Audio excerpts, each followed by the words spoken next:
네. 이 장면, 이 사진 아마 뭔지 아실 것 같은데요. 네. 작년 여름에 파키스탄이 엄청난 물난리를 겪었죠. 그래서 그때 국토의 3분의 1이 물에 잠겼다 막 이런 보도도 나오고 했었는데 이제 이런 일이 있고 나서여서 그런지, 그리고 또 이제 작년 컵이 아프리카에서 열렸다라고 말씀을 드렸잖아요. 이제 그런 이제 여러 영향들로 말미암아 그러니까 작년 회의에서 작년 이제 컵 27에서는 이제 개도국의 목소리에 좀 힘이 실렸습니다. 그때 이제 나왔던 게 손실과 피해 기금이라는 거예요.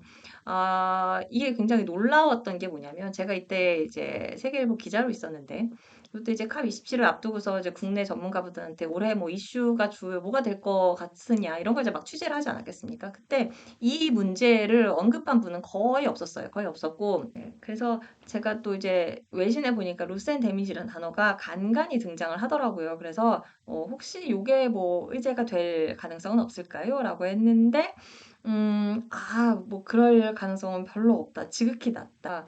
왜냐하면 이제 그도 그럴 것이 왜냐하면 개도국이 손실과 피해를 이야기할 때는 그거에 대한 어떤 법적 보상을 이야기를 했었거든요. 법적으로 보상해 주라. 예를 들면 파키스탄 그런 물난리. 이거 니네들이 선진국 너희들이 이거 온실가스 뿜어서 우리나라 이렇게 된 거 아니야. 보상해 줘. 막 이런 식으로 이제 항상 이제 법적인 보상을 요구를 했었는데 이제 거기까지는 가진 않았고요. 어쨌든 손실과 피해라는 요 단어가 처음으로 공식 의제로 채택이 됐고 실제로 그에서 거기에 그치지 않고 실제로 기금을 마련하자 뭐 이런 식으로까지 이제 합의가 되면서 굉장히 의미 있는 진전이었다라고 얘기를 합니다. 제가 이 작년 얘기를 왜 드리냐? 제가 2부에서 이렇게 끝냈죠. 그러면 정말 이런 컵에서 이제 막 그런 대표단이 이야기하는 게 정말 말잔치일 뿐이냐? 꼭 그렇지만은 않다라고 말씀을 드렸는데, 네, 바로 이것과 관련해서 올해 이제 올해 컵 28에서 굉장히 또 중요한 발표가 있었습니다. 바로 이 총회 첫날에 이 손실과 피해 기금을 공식 출범하기로 이런 또 발표가 나왔어요. 그래서 이제 그 회의가 열리는 UAE랑 그다음에 독일이 1억 달러씩 내기로 이렇게 또 약속을 했고요. 지금 미국, 영국, 그다음에 일본 이런 데가 또 얼마씩 내기로 해서 현재 100만 천만 4억 2천만 달러가 이제 기금이 일단 조성되기로 일단 약속이 돼 있는 상태입니다. 네. 재작년에 있었던 그 컵 26도 마찬가지입니다. 이때 이제 중요했던 하나가 뭐냐면 메탄 저약이라는 게 이때 맺어졌어요. 메탄 저약이 뭐냐? 2030년까지 메탄 30%를 줄이자라고 하는 거예요. 여기 이제 대부분 중요한 나라들이 많이 들어갔어요. 그런데 아쉬운 게 뭐냐면 최대 메탄 배출국 어딜까요? 네. 중국이겠죠. 중국인데 여기 지금 중국 색깔 봐도 딱 이게 참석을 안 했구나. 여기 파란색이 이제 서약한 국가들이고 얘네들이 이제 이 회색 국가들이 이제 안 한 국가들인데 최대 배출국인 중국이 빠졌단 말이에요. 그래서 뭐야 이거 반쪽짜리네라고 하는 또 이제 실망 섞인 반응도 나오긴 했었습니다. 그런데 이제 최근 들어서 약간 분위기가 조금 달라지는 게 있어요.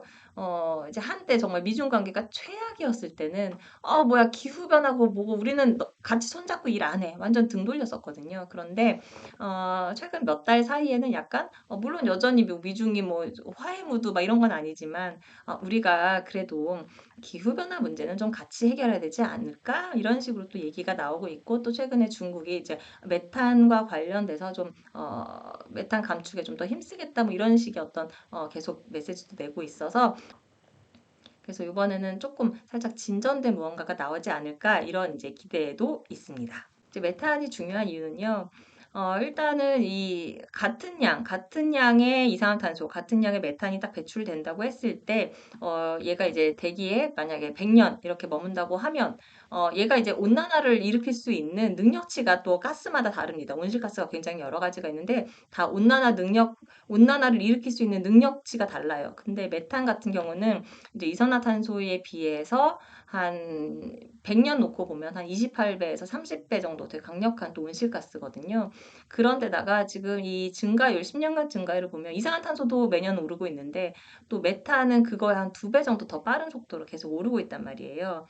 그런데다가 이제 메탄은 하는 가지 특징이 뭐냐면 지금 이산화탄소 같은 경우는 지금 한번 딱 배출이 되면 얘는 막 몇백 년 혹은 막 길면 천 년까지도 대기 중에 머뭅니다. 예, 그런데 메탄은 얘는 수명이 되게 짧아요. 그래서 한 10년 안팎이면 얘는 이제 수명을 다하고 없어집니다. 그렇기 때문에 지금 이 순간부터 온 그 메탄을 줄이기 시작하면 10년 뒤부터는 바로 감축 효과를 볼 수 있다라고 하는 거죠.